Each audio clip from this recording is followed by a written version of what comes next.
Hello, this is the NICU Lived Network, and we are your hosts. I'm Melinda. I'm Nat. And I'm Emma. We are all NICU mothers using our lived experience to partner with health professionals to impact research, advocacy, and clinical practice. Each week we will bring you something new. It could be a topic highlight, the latest in research, or ways in which you can use your lived experience within the NICU to impact change. We hope you enjoy this episode. Well, hello everyone, and welcome back to a really special episode today. We've got some big news to discuss. Hi, Nat. Hello. Unfortunately, Emma couldn't jump on today, being at work, but that's okay because we are joined again by Professor Brett Manley. Hi, Brett. Hi, Mel. Hi, Nat. Hi, everyone at NICU Lived. It's, always a pleasure to be here. Yeah, and you're at the airport, ready to board a flight, but you've jumped on because you want to have a really big discussion with us today and let our families know some really big news that was published today. But first, for those who haven't jumped on a previous episode with you, why don't you tell us a little bit about you? And also, we know that you've just taken on a new role, so share that with us. Yeah, thanks, Mel. So I'm Brett. I'm a neonatologist. I've been working at the Royal Women's Hospital in Melbourne now for about 16 years, and I'm also a professor at the University of Melbourne. So I do a lot of research and particularly clinical trials to improve outcomes for preterm and sick newborn babies. And after that long at the Women's Hospital, which I've loved, I'm moving to a new Professor Director position of newborn research at the Mercy Hospital in Melbourne. So just across town and still part of the University of Melbourne, but it's a really exciting time for me and to build a research program out there that is really world class.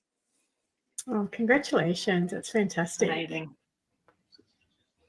Thank you. And today's a special day because as part of my research at the Women's and at the University of Melbourne over the last decade or so, a really big trial that we've been working on has just been published. So I'm excited to share those results with you and your listeners. Yeah, absolutely. So we're talking about the PLUSS trial. So let's just jump straight in because I know you've got a flight to catch and you have to tell us where you've been and what you've been doing, but tell everybody about the PLUSS trial. Yeah, thanks, Mel. Well, this is a trial that's been looking at extremely preterm babies. So as you guys know, these are the babies born more than 3 months early. That's earlier than 28 weeks through the pregnancy. So these are the really, really little babies that we struggle with the most in terms of improving their survival and in particular their outcomes. And I guess for many of us working in the NICU in Australia and New Zealand and around the world, what we're seeing is a lot more of the very, very tiny babies being cared for in intensive care units now. So we're looking after more babies born at 24 and 23 and even now 22 weeks. So this is a topic that will never go away. How do we improve how we care for these babies and improve their outcomes? And the PLUSS trial, so PLUSS, PLUSS, stands for Preventing Lung Disease Using Surfactant plus Steroid. This is about improving the respiratory health as well as the survival of these tiny babies. So that's what this big trial was about. Can I just ask quickly, how important was this trial? Because surfactant and like steroids and that, they've been around for a long time. Like, I've been out of the unit for nearly 2 decades, and I know that they were being used for my kids. So how important it is to be still doing studies and doing trials. You're absolutely right, but so important because we're trying to find better ways of doing the things that we're already doing, and in particular safer ways, and that's where the steroid story gets a bit complicated. But basically, we know that steroids can help improve the inflammation or reduce the inflammation in the lungs of tiny babies and help improve their respiratory outcomes, get them off ventilators and that sort of thing. But steroids, when you give them into the bloodstream or when you feed them into the stomach, they can have side effects, and that's something we've been really worried about for decades now. So the PLUSS trial was looking at actually trying to give the steroids directly into the lungs by mixing it with surfactant treatment and putting it straight in the lungs and trying to avoid giving it into the bloodstream or into the stomach. And this is a really important trial because there's been some sort of accumulating evidence over the last decade or so that this might be a really effective therapy. And there's been some small randomized trials coming out of China and Taiwan and America showing, basically a halving with this therapy of something called bronchopulmonary dysplasia, which is the chronic lung disease of prematurity. And if those trials were real, if that was true, that would be a really huge advance in the care of these little babies, something that we haven't seen for a long time. And so that's why we decided to do the PLUSS trial, to see whether or not those effects were actually able to be replicated in a really big international trial. Mm. Oh, wow, that's exciting. When you talk about a really big international trial, like how many countries and how big is? Yeah, the PLUSS trial took place in 4 countries, although dominated by Australia and New Zealand. So we're proud that this is very much a homegrown trial. Most of the large NICUs in Australia and New Zealand took part, and then we had some friends in a unit in Edmonton in Canada and also in Singapore take part. And we enrolled our target of over 1,000 extremely preterm babies. So that really puts this as one of the largest randomised trials ever done in this really tiny baby population. And this is the sort of thing that we really need to be doing more of, because we really need to get strong evidence for the things that we're doing, whether they work or whether they don't work. Mm-hmm. Yeah. Well, thank you. That means so much to me. Just go, oh, that's amazing. You know, it's great to, like, you know, have that kind of that strong evidence. So like for families, they have that certainty. Yeah, I think that's our responsibility. Of course, now one of the issues with doing these really big trials is they take an awfully long time. And, you know, I'm here talking to you at the end of what's almost 8 years of work by the PLUSS trial team to get from designing the trial to actually finishing the trial and publishing the results. And that work's still ongoing, because our current we're currently following up all of these babies who survived in the PLUSS trial at 2 years of age. So, you know, some of these results can take 10 years to come out, and maybe a topic for another day, but I think it's really important for us as a community to think about how we're doing research and how we can be more efficient and work together better to get these answers. Yeah. So where have you been travelling? What have you been doing, and what's been published today? Well, I've been up in Sydney presenting the results of the PLUSS trial. One of many trips that myself or the team's been doing. This is, you know, a lot of interest in this trial, and perhaps didn't go the way we really wanted to, as you'll soon hear. But I'm going to make a strong argument that that's really important, that we know whether these treatments work or don't. It's super important not only to use things that do work, but also to stop using or stop researching things that don't work. So it's been fun presenting the results, and today, after all this work, finally they've been published in JAMA, which is the Journal of the American Medical Association. So a really great journal, and hopefully the results will be widely disseminated and talked about, as honestly they already have been over the last year or so, as we've been presenting those results at conferences around the world. And so for families, what are, like, can you share with us what the key takeaway results are so far? Don't hold back on us. What are the results?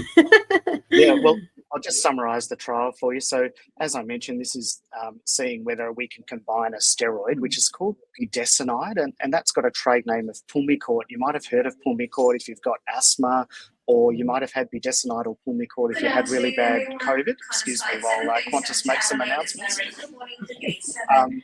And so Pulmicort is a really good drug that can be given into the lungs, an anti-inflammatory corticosteroid. And so we thought, by combining this with Surfactant and really delivering it straight down the endotracheal tube into the lungs, or down a thin catheter technique, such as been used in other trials like the Optimus trial, that this might be beneficial in increasing survival without BPD for these babies. And as I mentioned, that's based on existing small trial evidence showing that this is hugely promising, and in fact people around the world have already started using it. So we enrolled over 1,000 extremely preterm babies, and half the babies in the trial received the combination of Surfactant and budesonide, and half the babies in the trial just received Surfactant. So everyone got Surfactant, and you mentioned, Melinda, that's been a life-saving treatment for a long time, since the 90s. So no babies missed out on Surfactant, but only half got the budesonide added to it to see whether that had an extra beneficial effect.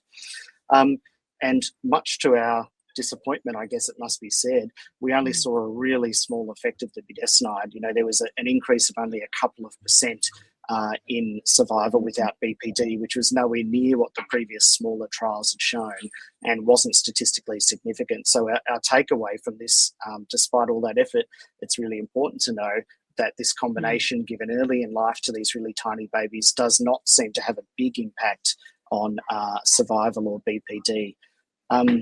like everything, we've asked ourselves why, and there's always the questions of, should we give the drug earlier or in a different dose or deliver it some other way?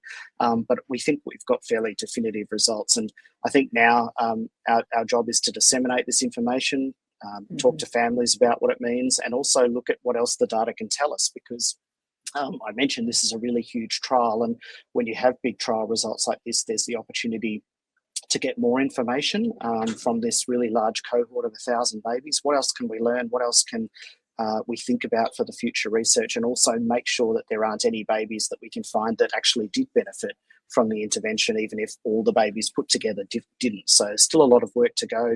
And of course, checking that we checking the 2-year outcomes of these babies as well, and seeing that we don't miss any longer term benefit or indeed any longer term harm, to make sure that we don't miss anything important there.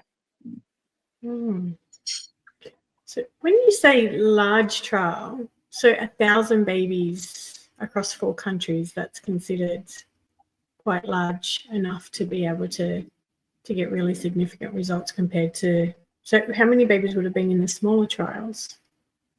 The smaller trials just had in the hundreds, and some of them had less than that. There are some randomized trials that had less than 100 babies. And the problem with small trials, although they can still be really important to sort of generate ideas and take things further, the problems with small trials are that they can give you misleading or false information, because a difference just in 1 or 2 babies here or there by chance can change the results. And so this is an ongoing problem in our field.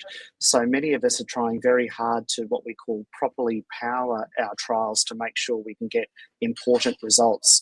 But there's a lot of statistics and things that goes into that. Basically, the bigger the trial, the smaller the effects you can measure. The smaller the trial, only big effects can be measured. So, we powered our trial to show a 10% change in death or BPD, or survival free of BPD. So a much smaller and still important difference compared to the other trials, but we showed that effect was not there. So disappointing for us and for the babies and the families that this didn't have the huge effect that we thought it might. So back to the drawing board a little bit to see where this leads us. But still, as my mentors keep telling me, it's still important to do these big trials to make sure that what we're doing is right. Yeah. Well, it's like not only working out what works, but you need to work out what doesn't work, so that you know both sides. What does it mean for like clinical practice? Like, will it change anything within the units? Well, I think based on these results, you would not start giving budesonide routinely to your babies in your NICU. And I guess what it also means for those units around the world that have been doing this as standard practice since some of those earlier small trials came out, they've got a decision to make because we don't seem to find any benefit. So, my recommendation would be to them to stop giving the drug. I mean, they might argue we also showed no harm to the babies of giving it, but you really shouldn't give drugs willy-nilly unless there's a good reason to do it. So we certainly need to make sure about the 2-year outcomes, like I say, and make sure there's not some longer term effects that we need to be mindful of, either good or bad, to help with that decision making. But basically it means that budesonide given early in life, we don't think it works, so we won't be recommending it. There's another big trial going on in the US that's very similar to the PLUSS trial, and we don't think the results of that are too far off as well. So, and this is another important sort of principle of research is, small trials maybe don't always give you the right answers. Big trials are good, and even better would be replicating those results. So another big trial is a good thing, not a bad thing, and we'll see that we're aligned and make sure that we're getting similar results or not, and then work out what that all means by putting the data together. And when you can do that, you can get an even bigger pool of babies to make decisions with. So, yeah, disappointing for us all, but I guess you don't do research if you know the answers before you start. So this is the answer, and we're confident in it. And I think it means we move forward and look at other ways of improving the lung outcomes for these little babies. Yeah. Just wondering, with that US study that you mentioned, do they also have a 2-year follow-up planned as well, or are they just doing? Yeah, they do. So that's still, again, we'll have to wait for that as well. But I think, the combination of our main trial results published today showing no significant effect, plus our 2-year outcomes that we think we might have by the end of next year, plus the American trial results, that should give us plenty to go on, and then we'll confirm that with their longer term outcomes as well in a couple of years' time. Yeah. And so this is how research works. It's pretty much, we've answered that question now, and then move on to find another way to kind of improve care. Is that how?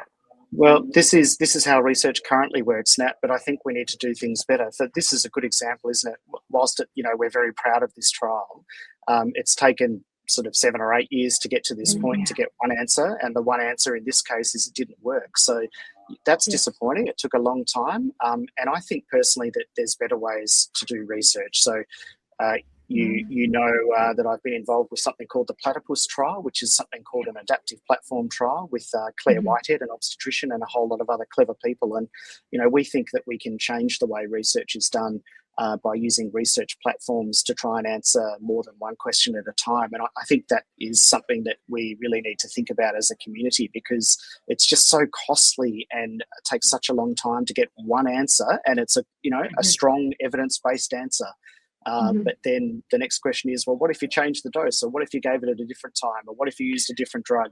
And it's pretty painful to start again and do another 10-year trial for every one of those little questions. So there's got to be a better way to do things, and that's certainly what we're working on as a research community. So are you saying if PLUSS was part of Platypus, you'd be able to do that, roll those questions in terms of there's always absolutely. There's always sort of considerations that need to be made, but you could theoretically start again. You could have different doses of budesonide, or different timing of budesonide, or perhaps different groups of babies that you tested it in sequentially until you had really definitive answers. And one of the beauties of an adaptive platform trial that uses quite complex and different statistics called Bayesian analysis is that you can stop the trial once you've got the answer and move on to something else. You don't have to wait until all the way at the end of what you originally planned. And PLUSS is a good example. We needed 1,038 babies, and we planned to get 1,060, and we weren't going to stop until we got there. But with an adaptive platform trial and Bayesian analysis, it is possible that if you have an answer earlier than that, you can just stop. Whether that's because it works or it causes harm, or it's not going to work, it gives you that potential advantage. So I think that's something we really need to be thinking about in the near future. And as you know, that's something we've been working very hard on. And it doesn't guarantee that you get the results quicker, but it's definitely efficient. And as I say, it's definitely a way of trying to answer more than one question at a time, even if you don't get the results quicker, rather than one trial at a time that needs all the same planning and all the heaps of money and heaps of input. Trying to find a more efficient way of doing research, which is so important for us because, as you both know, there are only so many mothers at risk of preterm birth and only so many babies in our neonatal intensive care units. It's not like, heart disease or diabetes in adults where you've got millions of patients around the world at any one time. We're working in a field where, there thankfully aren't, millions and millions of tiny babies being born every year. And so we need to find more efficient ways. They matter, and they matter so much to you and to every single one of us, and that's what we've all devoted our lives to. So they matter a lot to us, and we're not happy to continue doing what we're doing and assume that it's right. We need newer, better ways, and make sure that we're doing our absolute best for these very fragile and high risk babies. Thank you. And I was wondering, now that you've that paper is about to be published, will families who participated in the study be informed, or how will they find out about the results? Yes, well, we did a good job of talking to families about this right from the start. So we've collected, with their consent, of course, some contact information and email addresses of any families who wanted to receive the results. There would have been a small number who said don't want to know, but nearly everyone said they wanted to. So now we'll move quite quickly on to, getting in contact with families and presenting the results of the PLUSS trial in a way that is understandable to people not in the health field. And so we'll make sure that that's, a summary that everyone can understand, and also direct them to the more sort of technical resources if that's something they want as well. So it might take a little bit of time, but certainly moving on to that to get the results out to all those families that participated. And of course, this is exactly one way of doing it, isn't it? Speaking to you, doing other podcasts and getting the results out there. Again, of course, I'm sure some families will be a bit disappointed, but also there will be others looking for reassurance that the new therapy didn't cause any harm. And as far as we know, that it's been a very safe thing to do, but just not that really big benefit that we were hoping we'd see. It is kind of that blend of being disappointed that the results didn't work, but understanding how important it is to know that. So I think for families, they shouldn't, they shouldn't be sad that it didn't work. They should have some comfort in the fact that, like you said, it hasn't done harm, but it's actually helped progress, because now we have an answer, and like you said, you can go back to the drawing board and look at new ways to support babies. So yeah, I think it's... And the results are only part of the story, aren't they? Like families, I was just saying yesterday at the conference I was speaking at, it's just amazing, isn't it, that, over 1,000 families agreed to enrol their tiny, extremely preterm baby in this trial, often shortly before or shortly after the birth of their sick baby that they would have been so worried about, would have been a huge event in all of their lives, and yet still listen to us as we approach them about research, understand the importance of research, and then agree for their baby to be part of that. So, part of this is just making sure that we feed back and really appreciate their contribution to science and to helping their baby and all the other little babies. Yeah, absolutely. And it'd be really interesting in the end of next year, or when to find out the results of the 2-year follow-up as well. I think that'd be really fascinating to kind of just hear the whole continuum of that research. Absolutely. No, it's essential, essentially, isn't it? Our field of research is unique, and our field of clinical work is unique because the things we do before birth, at the birth, and after the birth can impact longer term outcomes, and there are not many fields of medicine that are like that. Our babies have a whole lifetime ahead of them, and we need to make sure that we're doing the right thing for them in the long term. So especially when we're giving new drugs or different drugs to try and help things, we need to make sure they're safe. And so I hate to ask, Brett, like, now that you've kind of achieved this huge milestone, you've got a little bit more to go with the PLUSS trial. What's next for you in terms of focus? Is there something else that you kind of want to get your teeth into, or you've got enough there to carry on with? Yeah, well, my colleagues and I are spending a lot of our waking hours on the Platypus adaptive platform trial and the first parts of that. And I guess that my main concentration at the moment as part of that platform trial is something called the Baby Chino trial. Great name. And we're proud of that name. And this is a trial looking at different doses of caffeine for very preterm infants. So I know both of you are aware, but in case your listeners aren't, caffeine, i.e. coffee, is one of the absolute best, safest and most effective medications we give to our very preterm infants. In fact, the World Health Organization lists it as one of the most important medications for preterm babies. And that's terrific, but we've been doing it the same way for a long time. And we think that there might be some extra benefits from higher doses of caffeine than what we've been using based on previous trials. And in fact, it's the same old story in some units around Australia and around the world. People are giving much, much higher doses of caffeine anyway without trialling it. So we think it's high time that we all collaborate and work out the best dose of caffeine for our very preterm infants to improve their health outcomes. And so that's a good example of how a domain within the adaptive platform trial can do more than one thing at once. And we'll be looking at 3 different doses of caffeine to try and work out which one is the best. So we're really excited about that. And then as well as that, there's all the behind the scenes work on the overall platform, or Platypus itself, which is really going to change the way we do research, but requires a huge amount of work while we get it set up over the next hopefully 6 months or so before we start to enrol mothers and babies into that platform. It's already been 3 years work. Of course, these things don't come quickly. So that's where I'll be concentrating all my efforts. And of course, on my new position at the Mercy Hospital as well, really excited about that.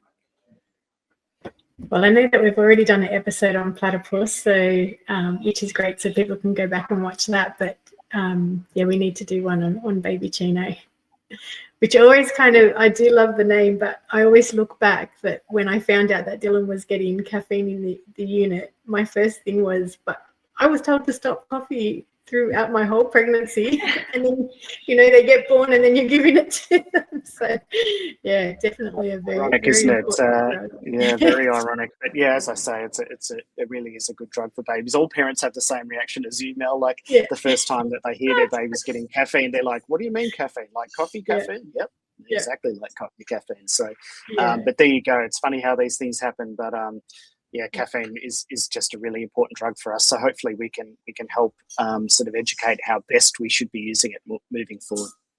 Yeah, okay. And sorry, just to clarify, caffeine is to help keep the babies alert or awake. Is that or just to keep with the breathing? Yeah, that's a good way of putting it. It stimulates the breathing centers in the brain actually to make sure that babies have fewer of those pauses in their breathing that they're really prone to, called apnea.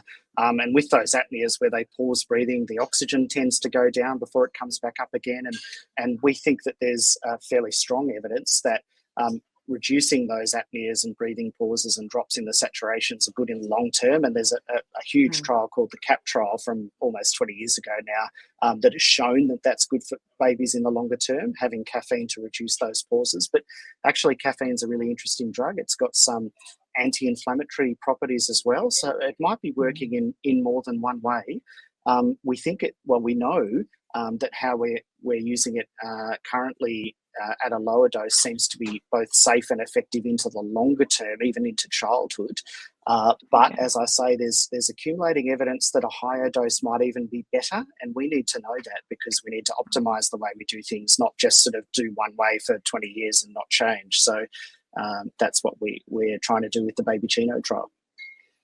No, perfect. I love the fact that you guys are just always this constant pursuit of let's just get better and better and better. Let's not just be complacent with this work.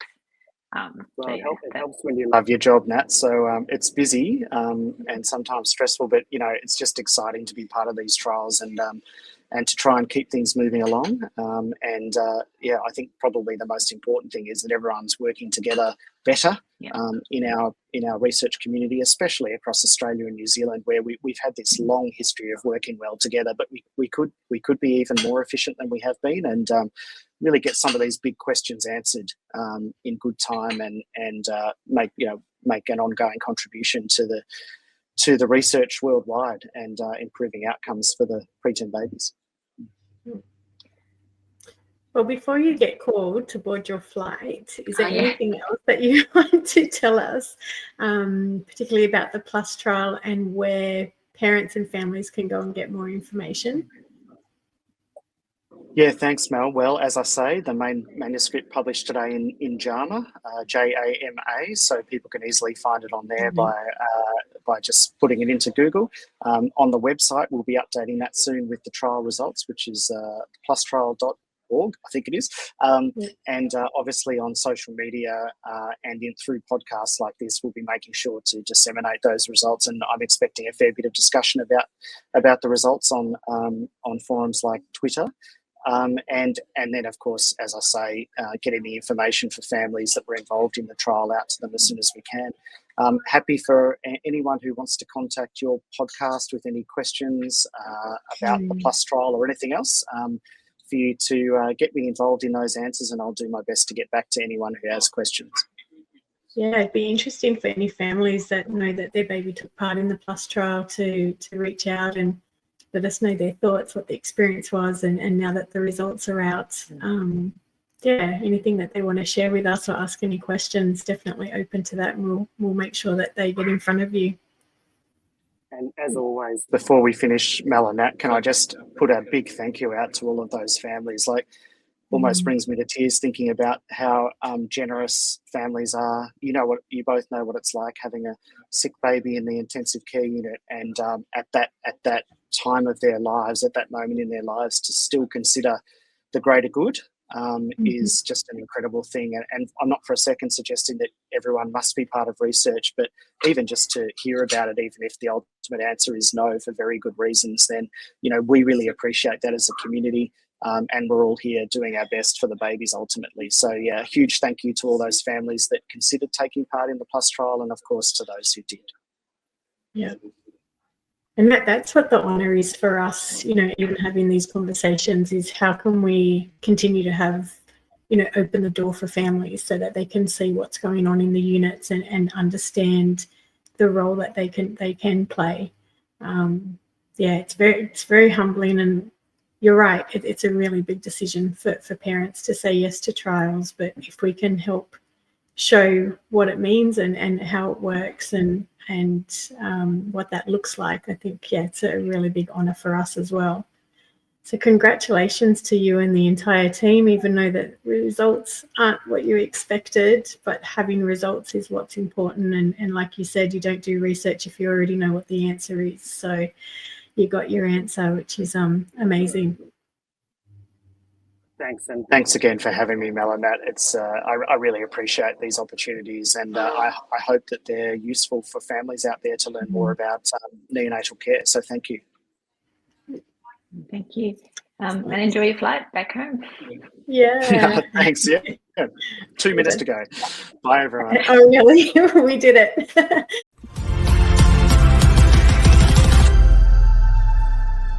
That's a wrap on another episode of the NICU Live Network. Thanks for joining us today. To stay connected, please make sure you're following us on social media. And if you found value in this episode, please share, like, or comment. We'll see you on the next episode.